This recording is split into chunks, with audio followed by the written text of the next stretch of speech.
నారాయణోళ్ళ కొడుకు బంగారం వసంటోడు. చెరువు కింద బంగారం వసంటి భూమి ఇడిచి పెట్టి గీ శెలక ఏమిటికి తీసుకున్నావురా? అబ్బో వాడా, వాని చూపే బంగారం అయిందిరా నాయన. హగరు దీనికేమైంది పిల్లగా? బంగారం ఓలే ఉంటే నా కొడుకు బంగారం, నా బిడ్డే పుత్తడి. ఈగో ఈసొంటి డైలాగులు దినామి ఇంటనే ఉంటాం. ఇలువగల్లదనో మంచిదనో తోపనో చెప్తానికి బంగారంతో లంకె పెడుతుంటారు. ఇంతకు అస్సలు ముచ్చట ఏందో చెప్పరాదు అంటారేమో. ఇంకేంటిది బంగారం అసొంటి ముచ్చట్నే. నీ అవ్వ బంగారం రేటు తెలిస్తే భయం కాబట్టే 1,11,000 దాటింది. మళ్ళా నిన్నటికి ఆల్టికే 1,300 ఉరికిందంటే చూడుర్రిగా.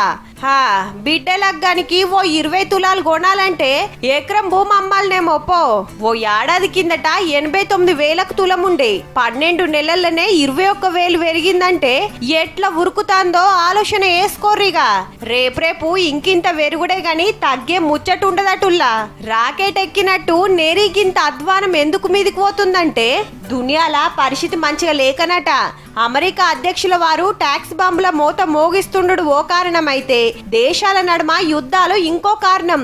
ముందే గుర్తుపట్టి సెంట్రల్ బ్యాంకులు బంగారం దాసుడు పెంచుతుంటే పబ్లిక్ గిన బగ్గ కొంటారట. రేపు ఇంకింత పెరిగితే ఎట్లా అని. హగో నేనేమన్నా తక్కువనా అన్నట్టుగానే ఎండి సుత కిలకు 1,30,000 మీద ఎక్కి కూకున్నది. ఈ బంగారం ఎవరు అలవాటు చేసిండ్రో గాని ముట్టుకోవాలంటేనే బగ్గున మండబట్టే. ఇవాళ 1,11,000 ఉంది. ముంగట ఎట్లుంటదో కొనేదుంటే చూడుర్రి మరి.